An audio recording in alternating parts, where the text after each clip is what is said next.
നമസ്കാരം. റാഫ്റ്റോ ക്രിക്കറ്റിലേക്ക് എവർക്കും സ്വാഗതം. ഇന്ത്യയും പാകിസ്ഥാനും തമ്മിലുള്ള മത്സരം ആരംഭിക്കാൻ ഏതാനും മണിക്കൂറുകൾ മാത്രം അവശേഷിക്കെ ടീം ലൈനപ്പുമായിട്ട് പ്ലേയിങ് 11 ബന്ധപ്പെട്ട് ചില സുപ്രധാന വിവരങ്ങൾ പുറത്തേക്ക് വരുന്നുണ്ട്. കളി നടക്കുമോ ഇല്ലയോ, മഴ പണി പറ്റിക്കുമോ എന്നൊക്കെയുള്ള ആശങ്ക ഒരു ഭാഗത്തുണ്ട്. എന്നാൽ പോലും ടീം ഇന്ത്യയുടെ പ്ലേയിങ് 11 2 മാറ്റങ്ങൾ ഉണ്ടാകും എന്നാണിപ്പോൾ ദീപേന്ദ്ര പാണ്ഡെ കൺഫേം ചെയ്ത് റിപ്പോർട്ട് ചെയ്യുന്നത്.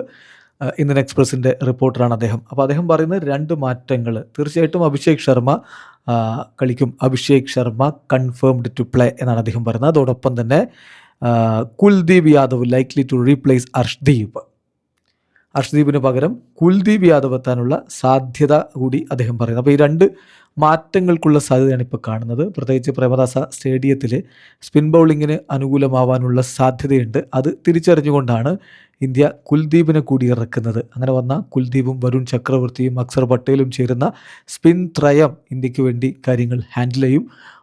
പേസ് ബൗളിങ്ങിലാണെങ്കിൽ ഇപ്പോൾ ഹാർദിക് പാണ്ഡ്യയും ജസ്പ്രീത് ബുംറയും കാര്യങ്ങൾ ഹാൻഡിൽ ചെയ്യും. അപ്പോൾ ആ രൂപത്തിലേക്കാണ് ഇപ്പോൾ ഇന്ത്യൻ ടീമിൻ്റെ കോമ്പിനേഷൻ പോകുന്നത് എന്നാണ് റിപ്പോർട്ട്. പിന്നെ സഞ്ജു സാംസൺ ഇപ്പോൾ നമുക്കറിയാമല്ലോ, അദ്ദേഹം കഴിഞ്ഞ കളി കളിച്ചത് തന്നെ അഭിഷേക് ശർമ്മയുടെ അസുഖം കാരണമാണ്.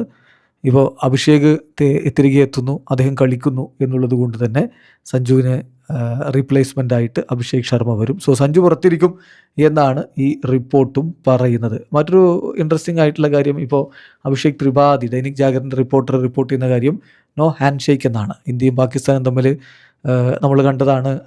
ഏഷ്യ കപ്പിൽ ഉള്ള മത്സരങ്ങളിലൊന്നും പരസ്പരം കൈ കൊടുക്കുന്നുണ്ടായിരുന്നില്ല. അത് അപ്പോൾ വലിയൊരു വിവാദവുമായിരുന്നു. വേൾഡ് കപ്പിലും ഹാൻഡ് ഷേക്ക് ഉണ്ടാവില്ല എന്നാണ് ഇപ്പോൾ ത്രിപാഠിയുടെ റിപ്പോർട്ട്.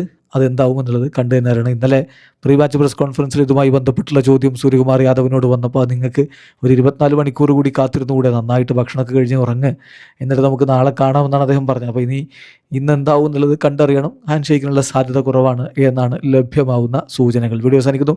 ക്രിക്കറ്റ് ലോകത്തെ കൂടുതൽ വിശേഷങ്ങളുമായി റാഫ് ടോക്സ് വീണ്ടും എത്താം.